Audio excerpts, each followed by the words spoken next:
Buenas tardes. Mi postura es a favor del Mundial de Qatar, que es nuestro tema, y las razones por las que estamos a favor es de que la cultura que presenta los Qatar es muy buena para nosotros porque los partidos simplemente son con el fin de entretener. El Mundial se hizo con el fin de entretener independientemente de las culturas que hay ahí, de las reglas que te ponga un país, porque el fin es unir a las naciones, porque los partidos y el fútbol nos ha demostrado con el tiempo que nos podemos unir como gente y podemos compartir una misma pasión. Pero surgió un tema de que es de las leyes de Qatar, pero creo que si no estás de acuerdo en eso, simplemente no te dan la opción de no asistir. Eh, mi postura es en contra de por qué un país que no respeta los derechos humanos no debe ser sede mundialista. Estamos en contra debido a que este es un país que viola los derechos humanos. En primera instancia, no respeta la diversidad sexual. Está en contra de sus propias normas debido a que a los trabajadores los tratan de maneras de migrantes, en, chales, los cuales los obligan a trabajar bajo amenazas y mentiras. Además, es el primer mundial en el que la FIFA se acopla al país y no el país se acopla a la FIFA, como debe de ser y como ha sido en los últimos mundiales pasados. Además, no respetan la diversidad, no solo sexual, en ninguna circunstancia, debido a que viola según, ¿cómo se dice? Ya me trabé, creo que ahí muere.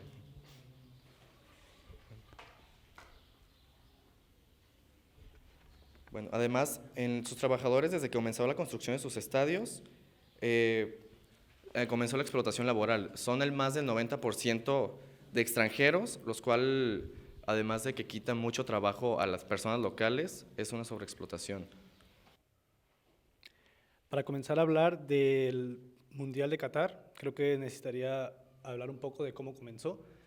Una investigación del 2014 en el periódico de inglés Sunday Times aseguró que el país árabe pagó más de 5 millones en sobornos para asegurarse el apoyo de su candidatura. En 2018, el Sunday Times publicó otra investigación, esta vez acusando a Qatar de llevar adelante la operación para diseminar propaganda negativa sobre sus dos principales rivales, en la puja por la sede, Estados Unidos y Australia. Yo siento que se tiene que hacer el Mundial en Qatar, primeramente, porque abrimos el mundo a una cultura nueva, a cosas nuevas. Qatar como país tiene el mismo derecho que los demás a participar, y yo siento que de manera justa se ganó el privilegio de que en su país se haga la Copa del Mundo. Y también, yo no niego que sea un país autoritario, sin embargo, se ha suavizado para poder albergar a los turistas. Un país que cambia, en cierto modo, para poder llevar a cabo un encuentro que une a varias naciones. Un encuentro que nos une y que, en cierto modo, abre las puertas de manera internacional al comercio también para Qatar. Bueno, pues el Mundial de Qatar, como ya lo dijo mis compañeros, han sobreexplotado a los trabajadores que ni son pobladores natales del mismo Qatar. Las condiciones son inhumanas ante los trabajadores, ya que se retrasan los pagos y a palabras de muchos de ellos han dicho que sus familias han quedado sin techo y a muchos de sus hijos pequeños los han sacado de la escuela por falta de dinero. El fin del Mundial es para que el país a un largo plazo crezca a nivel económico.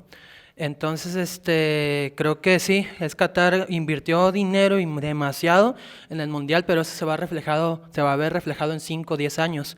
También, Qatar te ofrece todas las comodidades que tiene para ser un turista, y si no quieres respetar las reglas o algo, te puedes manifestar de otras maneras muy distintas. Y sí, de lo que se vio en el trabajo, sí hubo muchos afectados, pero en 10 años el Qatar se va a volver una potencia económica gracias al Mundial, porque va a tener mucho arraigue de dinero. Complementando lo que habían comentado ya, ha habido muchas mentiras sobre el salario. debido a que los agentes de contratación, además, hacen falsas promesas respecto al salario que les iban a dar. De los $300 que les iban a pagar, solo 190 fueron los que recibieron, y de ahí, por consecuencia, vienen la falta de comida, la falta de ingresos a las familias, la escasez de escuela, como ya bien comentado.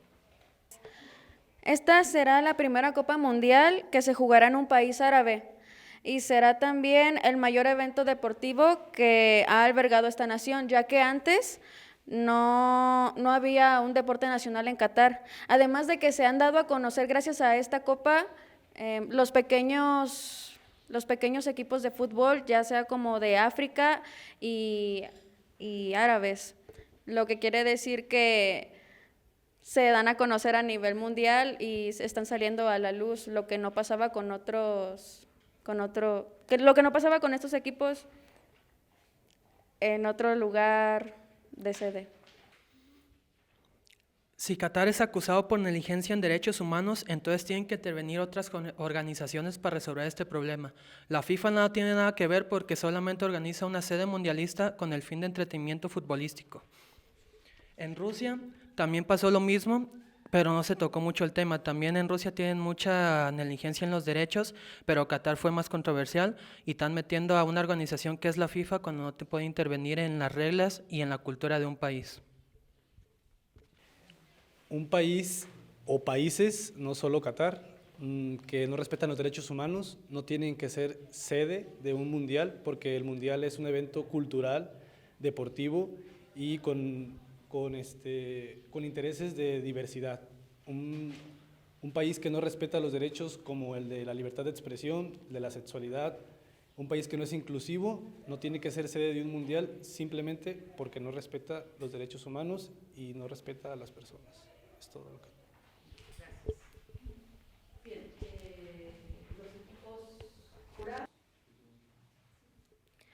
Buenas tardes a todos los presentes. Estamos aquí para debatir el tema de los feminicidas merecen la pena de muerte. Y mi postura es a favor y mi equipo también está conformado por Cristian Ali, Magaña Gutiérrez y Nubia García. En la actualidad, la pena de muerte es uno de los temas más controvertidos en la sociedad mexicana. Y este tema abarca en un lugar especial en las luchas ideológicas, ya que son evidentes las confrontaciones que se engendran en el ámbito ético, social y jurídico, en la aplicación de esta pena. Existen muchas teorías y ciudadanos que se niegan tangentemente en contra de la pena capital. Sin embargo, existen también ciudadanos honrados quienes no quisieran morir a manos de delincuentes que perturban la seguridad y el bienestar social y también son apoyados por un gran número de estudiosos del derecho. La realidad actual que vive el país ha degenerado en conflictos sociales, económicos e incluso políticos, que limitan considerablemente las alternativas de paz y estabilidad social, lo cual refleja cada vez más nítidamente en un excesivo aumento de la criminalidad. Lo anterior, aunado a la ineficiencia de los sistemas penitenciarios vigentes, lo que hace necesario que se retome opciones que coadyuven a preservar de manera más eficiente el orden social. Es por ello que debe considerarse como necesario proponer la pena de muerte en la sociedad mexicana como una medida más plausible, que por sus características es la única que puede frenar verdaderamente el problema de la criminalidad. Los feminicidas merecen la pena de muerte. Sabemos que juntos podemos acabar con la pena de muerte en cualquier parte, independientemente del crimen realizado. Cada día algún estado ejecuta o condena a muerte a alguien como castigo por su delito. En algunos países pueden imponerse esta pena. Sin embargo, ¿qué resultado o beneficio tendrían la pena de muerte a un feminicida? ¿Creen que con ello terminaría el crimen? ¿Es satisfactorio para la familia de la víctima o para quien solicita la pena de muerte? En mi postura, sería mejor un castigo de cadena perpetua para que no haya represalias. Hay que recordar que actualmente el país de México, desde el 2019, se ha catalogado como uno de los países donde más se cometen feminicidios. Hace algunos años, un diputado del PRI del Congreso de la Ciudad de México, Jonathan Colmenares Rentería, propuso volver a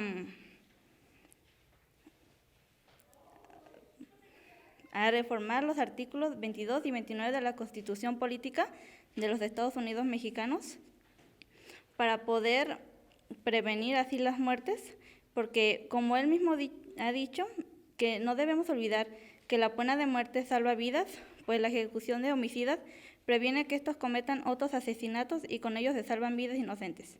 La evidencia de esto es conclusiva e incontrovertible. Evidentemente, aquellos ejecutados no pueden volver a adjuntar.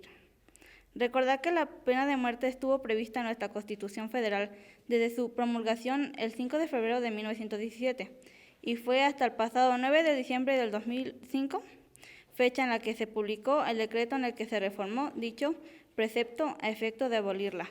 Así que, si ya existía antes, ¿por qué no puede volver a existirla? El artículo 22 de la Constitución nos señala que la pena de muerte está prohibida, así como también el 10 de octubre se conmemora el Día Mundial contra la Pena de Muerte. La pena de muerte no se puede revertir. Si se revela evidencia de que el supuesto culpable es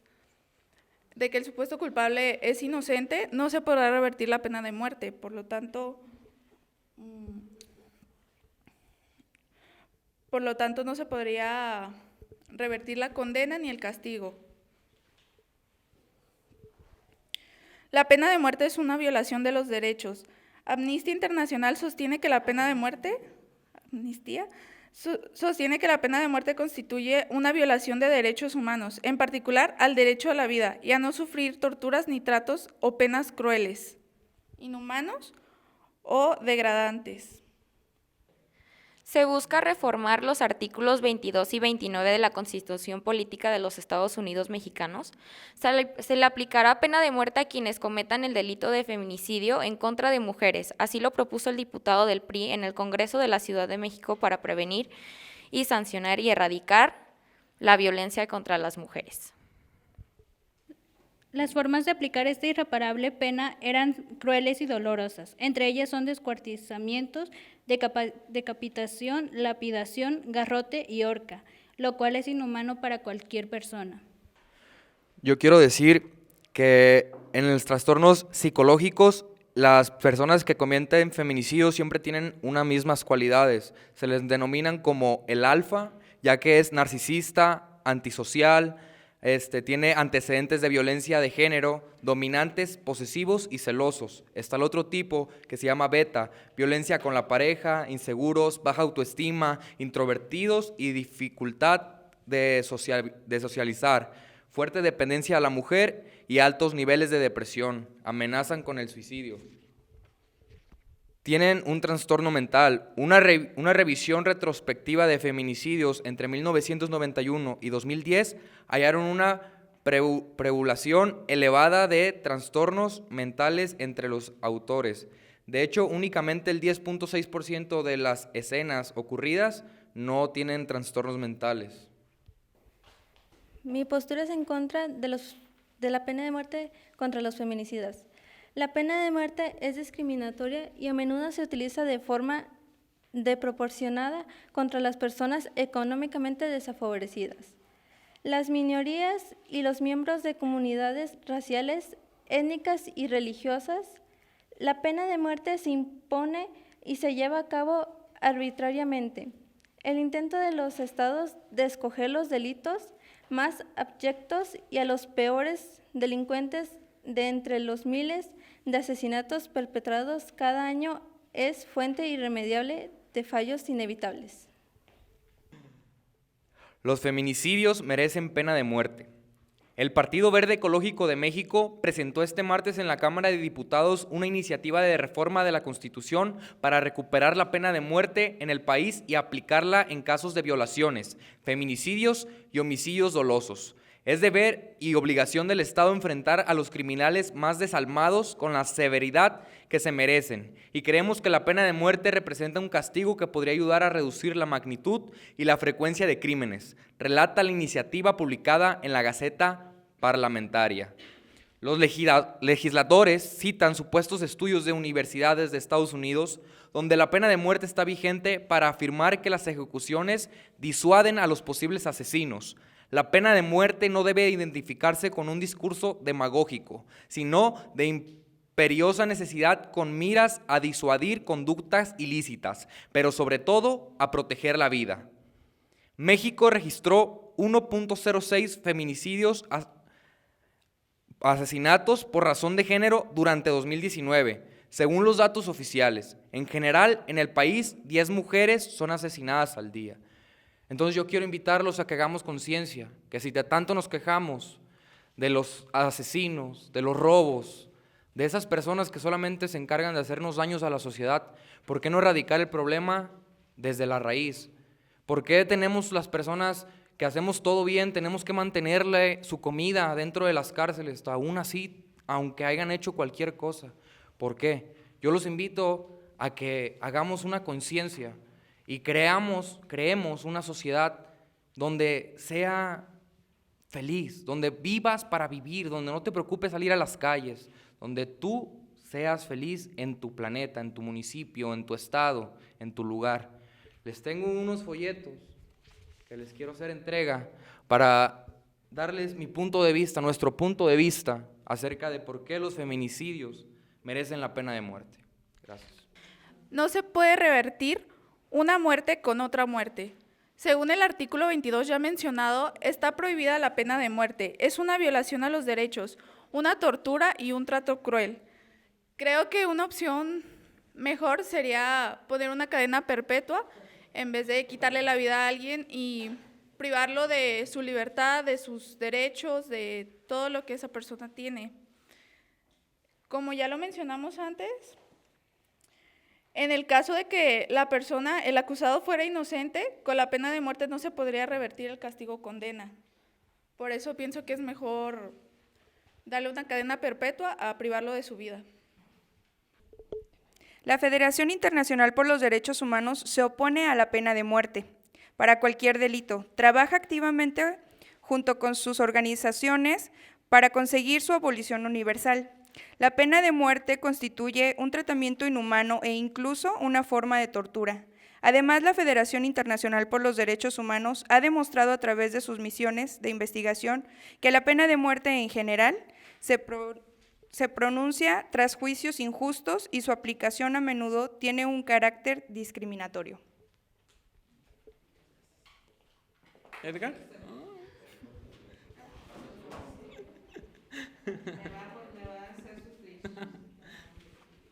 ¿Ya? Buenas tardes. Diego, es correcto.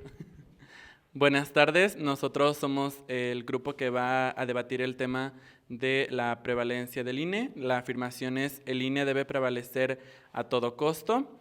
Vamos a exponer posturas a favor y en contra, y cada quien va a exponer sus argumentos y los va a respaldar con una justificación. Vamos a comenzar con las posturas a favor que compartirá mi compañero Rafael Padilla. Le cedo la palabra. Para establecer organizaciones electorales funcionales se debe procurar una lógica. Esa lógica es la generación de confianza. Esta se da separando a las fuerzas políticas de los organismos electorales. Si hacemos memoria, recordaremos que en 1988 el PRI retuvo la presidencia, pero esto se dio en un clima de desconfianza y una sensación de fraude electoral. Esta sensación estuvo a punto de provocar un estado fallido de gobernanza. Esta crisis política pudo salvarse poco a poco mediante la modificación adecuada y pensada del organismo electoral que en ese entonces pertenecía al gobierno federal, es decir, no era independiente. Muchas gracias. Mi postura es en contra a la afirmación de la permanencia del INE, ya que, pues bueno, este es un órgano que al ser un órgano dependiente del gobierno, que también se declara un órgano autónomo, tiene cierta organización dentro de él que pues no es de gustarse a la sociedad. Lo que se busca, y es por lo principal que yo estoy en contra, es por la cantidad de consejeros que conforman el INE. Y también estoy a favor de la reforma electoral que propone nuestro presidente de la Nación, el señor Andrés Manuel López Obrador, que propone esta disminución de los consejeros, de 11 consejeros, disminuirlo a 7. También con esta justificación y con esto que cada consejero llegase a recibir 262,634 pesos cada mes, llegase a decir entre voces y en diarios oficiales periódicos que ese salario era pues de mayor aumento al de nuestro presidente de la Nación, y que es lógico que pues nadie debe de que ganar más de nuestro presidente. También estoy en contra, ya que muchas veces esos órganos autónomos llegan a caer en la corrupción y se llega a perder la soberanía de nuestro pueblo de México. Comparto la palabra con mi compañera Yunuen Ortiz para que también añada algo a la postura en contra. Cabe recalcar, agregándole a lo que dice mi compañero, que una de las razones por las que hoy tenemos el sistema de gobierno que tenemos es en base a la democracia.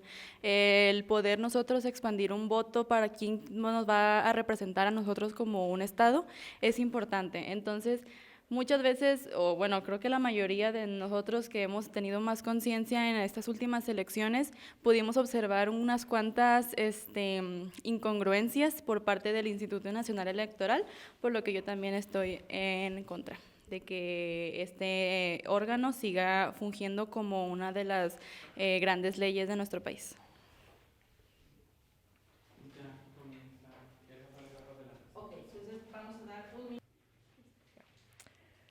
Bueno, pues en cuanto al INE debe prevalecer a costo, yo estoy en la postura a favor. Por varios años ya AMLO ha decidido quererse deshacer de la autonomía y del presupuesto del INE. Dicha reforma que quiere hacer el presidente Andrés Manuel López Obrador es que busca desaparecer los institutos electorales de todos los estados del país y reemplazar el INE por el Instituto Nacional de Elecciones y Consultas, y que además los consejeros electorales sean elegidos de una lista de propuesta desde el mismo Ejecutivo y los otros dos poderes. Además, tanto así está la gente a favor de que el INE prevalezca, que continúe aquí, de que no se le toque, que se realizó una marcha, la cual fue, si no me equivoco, el 13 de noviembre de este año, hace unos días, y su lema era "el INE no se toca", el cual asistieron, al principio se habían contado entre 10,000 y 12,000 personas que habían asistido a este evento. Al final terminaron diciendo que se juntaron como 200,000 personas.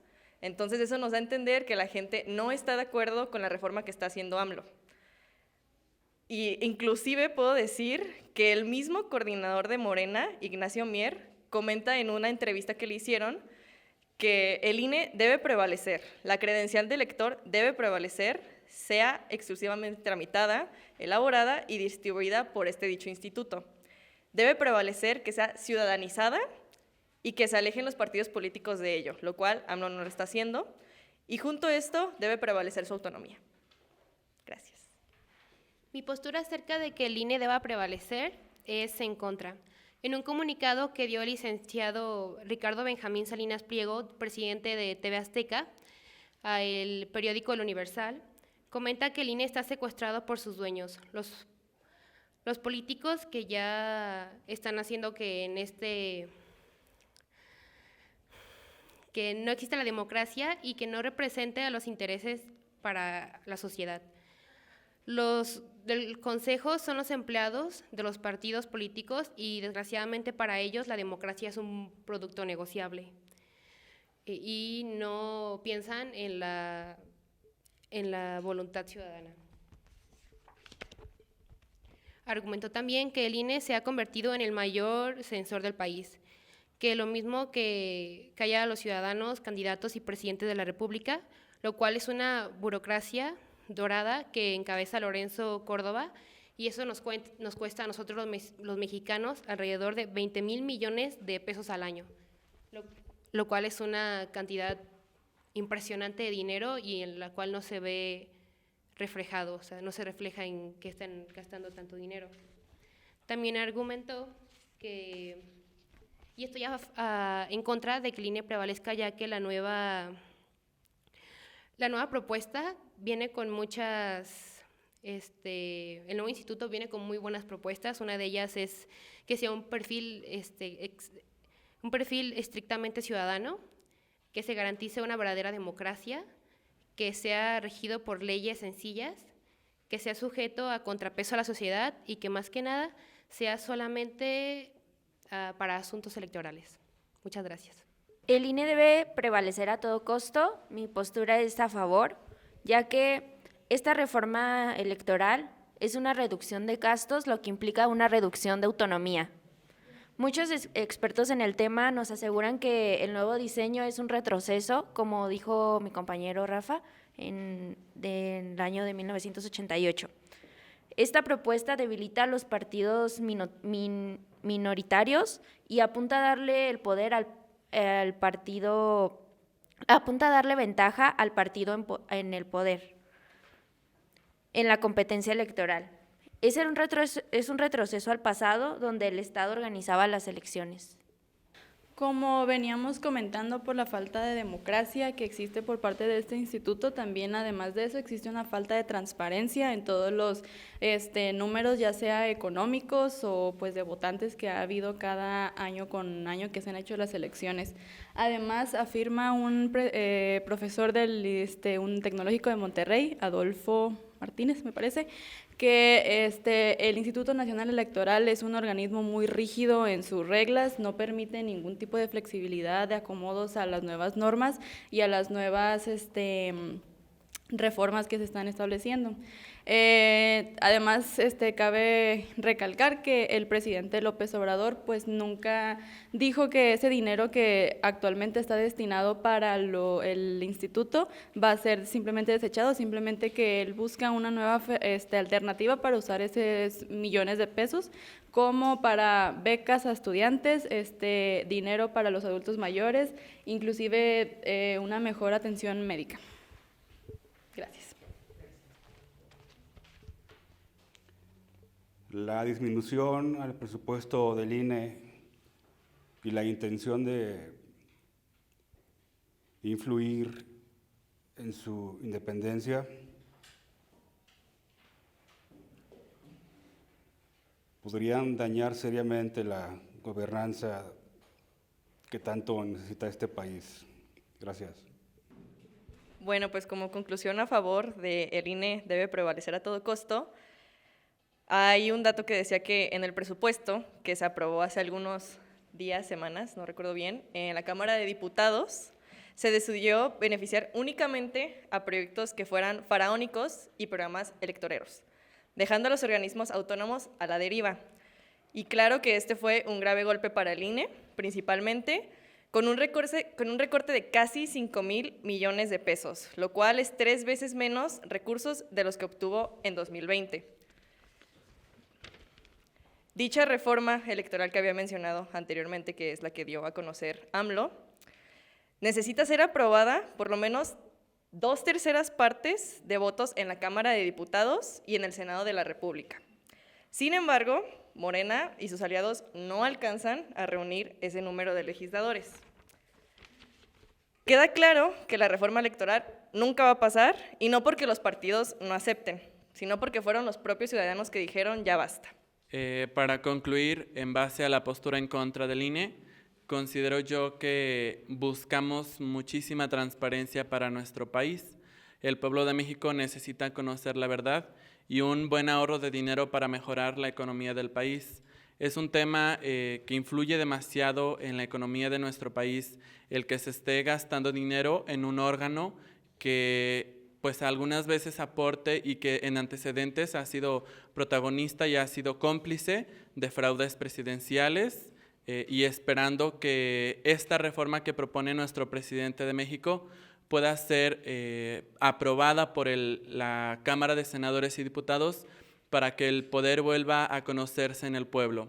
Anteriormente, mis compañeros a favor del INE mencionaron que lo importante para que el poder permaneciera en el pueblo sería que un órgano autónomo pudiera darle voz y pudiera darle la veracidad a esa palabra, cuando el pueblo puede dar el poder mismamente a quien lo represente y el pueblo puede dar mismamente el poder a quien pueda tomar las decisiones para él mismo. Para terminar, dejo la conclusión final a mi compañera Sara Mireles para que ella nos comparta también su conclusión en favor de la reforma electoral y en contra de la prevalencia del Instituto Nacional Electoral. Y bueno, compañeros, no queda más que decir que si queremos construir un país democrático, un país próspero, el INE debe morir, puesto a que lo convirtieron en un ente hiperpolitizado, obsoleto y caro, que aparte de no prevalecer y no apoyar a la sociedad, que se supone es su cometido, dejó de ser representativo para todos nosotros. Entonces hay que buscar siempre prevalecer y avanzar y no retroceder. Muchas gracias.